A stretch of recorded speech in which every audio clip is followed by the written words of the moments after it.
일반적으로 저희가 여기서 얘기하는 액티비티라고 얘기하시는 걸 활동이라고 얘기하게 되는 거고요. 여러분들 실예로 제가 한번 표시를 한번 해보도록 하겠습니다.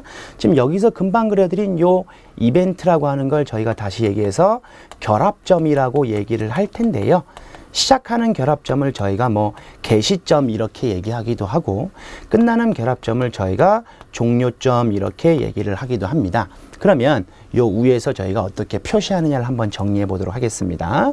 다음과 같이 이벤트하고 이벤트가 이렇게 있었을 때 저희가 실선 화살표로 이렇게 있고 있죠. 그러면 제가 한번 이렇게 표시를 한번 해보도록 하겠습니다. 그러면 요 작업은 지금 요 이벤트에서 요 이벤트로 오는 동안의 작업명을 뭐라고 얘기하는 거고요. 그렇죠. A라고 얘기하는 거고 그 A에 해당되는 작업명은 며칠 걸린다고 얘기하는 거예요. 그렇죠. 4일 걸린다고 얘기하시는 저희가 실제적 작업을 표현을 한번 해보게 되는 거고요. 밑에 보이는 요 더미라고 얘기하는 건 지금 요 실선 화살표 위에는 작업명과 소요일수가 있는 반면에 더미는 작업명이라는 것도 없고 소요일수라는 것도 없게 됩니다. 마찬가지로 여러분들 얘도 한번 예를 들어 보도록 할게요. 이렇게 이벤트하고 이벤트는 다음과 같이 점선 화살표로 이렇게 이어봤어요. 이 점선 화살표를 저희는 더미라고 얘기하는 거죠.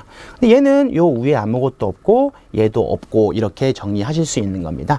다시 얘기해서 요 위에 표현한 건 실제적 작업인 반면에 얘는 그냥 가상적 작업을 얘기를 하게 될 거고요. 저희가 얘기하는 더미의 종류는 한 3개 정도가 있으실 수 있을 텐데 선후 관계를 저희가 명기하기 위해서 필요한 명목성 작업이라고 얘기하시는 부분도 뭐 저희가 논리적 더미라고도 얘기할 수 있는 거고요. 하나의 이벤트에서 하나의 이벤트로 갈 때 여러분들 활동이라고 하는 액티비티가 2개가 동시에 들어가지 못하니 하나는 가상의 작업을 만들어줘라고 얘기하시는 뭐 이벤트 더미라는 것도 넘버링 더미라는 것도 있을 수 있을 겁니다. 마지막 뭐 여러분들 타임렉 더미 이렇게 있을 수 있는데 더미의 종류까지는 저희가 시험 문제가 나오지 않기 때문에 일단 요 3개에 대한 구성 요소를 정리를 하실 수 있으셔야 될 것 같고요. 그 다음 두 번째 정리하는 건 여러분들 각각의 공정표에 대한 작성의 기본 원칙이 됩니다. 총 7가지 원칙이 있는데 이 원칙은 잘 정리를 해주셔야 여러분들이 공정표를 그리시는데 도움이 많이 되실 거라고 생각이 됩니다. 자, 첫 번째 얘기하시는 공정표인데요. 뭐 활동의 원칙, 연결의 원칙 뭐 이런 건 모르셔도 될 것 같습니다. 내가 공정표에 대한 각각 표가 주어져 있을 때 그 공정표를 어떻게 내가 그릴 수 있는지에 대한 학습만 되시면 될 거니까. 자, 첫 번째 얘기하시는 건 아까 제가 요렇게 생긴 요런 원을 저희가 이벤트라고 했죠. 그렇죠. 그럼 요 이벤트는 시작할 때도 무조건 몇 개, 1개 있으셔야 되고 끝날 때도 무조건 몇 개, 1개만 있으셔야 됩니다. 뭐 예를 들어서 자, 다음과 같은 공정표가 있습니다. 그럼 이 공정표는 저희가 금방 배운 요 첫 번째 이론에 의하면 시작도 하나고 끝날 때 하나니까 지금 이 공정표는 저희가 배운 내용으로선 뜰린 게 아니죠. 근데 만약 혹시나 내가 공정표를 이렇게 그렸다라고 하면 끝난 건 하나지만 시작은 몇 개가 됐어요. 그렇죠. 2개가 됐기 때문에 이 공정표는 틀렸습니다. 이렇게 얘기할 수 있는 거고요. 두 번째 얘기하시는 건 공정표라고 얘기하시는 건 항상 선행 작업과 그 다음 선행 작업이 끝나야 뭐가 나갈 수 있다고요? 후속 작업이 나갈 수 있다고 예를 들어 정리할 수 있는 겁니다. 그러면 다시 제가 예를 들어서 공정표를 그려보도록 하겠습니다. 자, 요 작업을 A 작업, 요 작업을 B 작업, 요 작업을 C 작업이라고 얘기를 한번 해보도록 할게요. 그러면 B 작업 입장에서 요 A 작업을 뭐라고 부를 수 있는 거고요. 그렇죠. 이게 선행 작업이 되시는 거고 그 다음 여러분들 C 작업 입장에서 B 작업을 뭐라고 부를 수 있는 거예요. 그렇죠. 이것도 똑같이 선행 작업이라고 부를 수 있는 겁니다. 그러면 B 작업은 A 작업 입장에서 봤을 땐 뭐라고 부를 수 있는 거고요.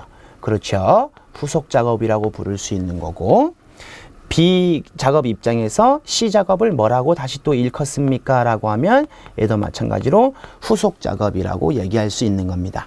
이 선행 작업과 후속 작업 간의 관계를 정확히 정리를 하실 수 있어야 공정표 그리시는데 어려운 게 없으실 거고요. 세 번째 정리하겠습니다. 세 번째는 공정표는 보통 요렇게 생긴 활동이라고 하는 액티비티라고 얘기하는 거죠, 여러분들. 얘와 다음과 같이 요렇게 생긴 요 덤이라고 하는 건 뭐가 안 된다는 말이에요? 역진이 안 된다는 말입니다. 거꾸로 돌아갈 수 없다고 얘기하는 겁니다. 항상 오른쪽이든 위로든 아래는 상관없습니다만은 오른쪽으로만 나가라고 얘기하는 거고요. 네 번째 얘기하는 건 공정표는 회송을 할 수 없다고 얘기하는 겁니다. 뭐 예를 들어서 선생님 제가 여기 있는 3번을 잠깐 착각했다고 보겠습니다. 공정표를 요렇게 돌아가고 요렇게 돌아가고 요거 안 된다는 걸 알고 있었지만 실수했다고 칠게요. 그러면 왼쪽으로 돌아간다고 치겠습니다. 그 다음 다시 공정표는 위로 올라갈 수 있겠죠, 여러분들. 그렇죠? 그 말은 공정이 여기서 시작해서 밑으로 왔고요. 그 다음 왼쪽으로 갔고요. 위로 올라가겠죠? 다시 얘기해서 이 공정은 끝나요, 안 끝나요? 그렇죠. 절대 안 끝나게 됩니다. 그러니 결국 요 3번에서 얘기하는 역진이 안 된다는 말이 곧 뭐하고 똑같을 거예요. 4번에 회송은 하면 안 됩니다 라는 말하고 똑같이 정리하실 수 있을 것 같고요. 다섯 번째 정리하시는 거 여러분들 금방 배우신 내용입니다. 더미라고 얘기하는 거 있죠, 여러분들. 이 더미는 언제 씁니까? 라고 얘기하는데, 자, 하나의 동그라미에서 하나의 동그라미로 갈 때 아무것도 안 거치고 이렇게 활동이라는 게 두 개가 들어갈 수가 없습니다. 이걸 제가 아까 뭐라고 얘기했냐면 넘버링 더미라고 얘기했을 거예요. 다음과 같이 공정표를 그릴 수밖에 없다면 이 공정표를 어떻게 바꾸셔야 돼요? 그렇죠? 이렇게 정리하시고 둘 중에 하나는 뭘로? 더미로 이렇게 연결을 해주셔야 지금 올바른 공정표의 내가 지금 작성이라고 생각하시는 겁니다. 예를 들어서 선생님 다음과 같이 이런 공정표가 있습니다. 이 공정표에서 이 공정표를 한 번에 이렇게 넘어가는 공정표도 있을 수 있겠죠. 아, 그러면 얘도 더미를 만들어야 됩니까? 안 만들어도 됩니까? 얘는 만들 필요 없는 거예요. 다시 얘기합니다, 선생님.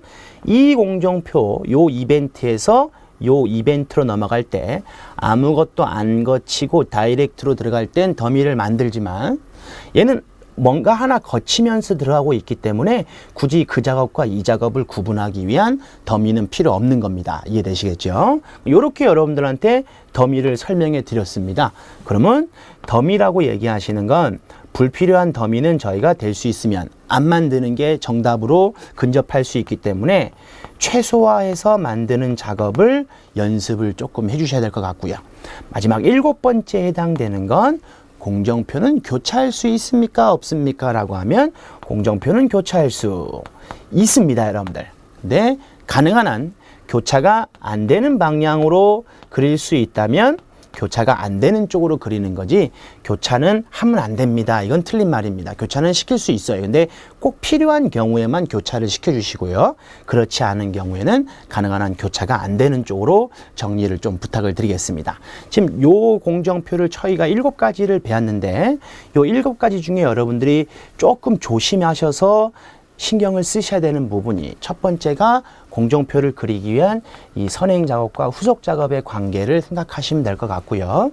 두 번째 얘기하시는 건 더미를 어디에 만들어야 될 건지 그 더미가 지금 꼭 만들어야 되는 곳에 만들어져 있는지 아니면 불필요한 더미인지를 파악을 먼저 하시는 게 중요한 내용이 아닌가 싶습니다. 그래서 제가 요 앞쪽에 거 살짝 지어보고요. 여러분들하고 공정표에 대한 얘기를 잠깐만 더 해보고 싶습니다. 자, 제가 공정표를 하나를 먼저 이렇게 그려보도록 하겠습니다. 다음과 같이 공정표가 이렇게 배치가 됐다고 칠게요.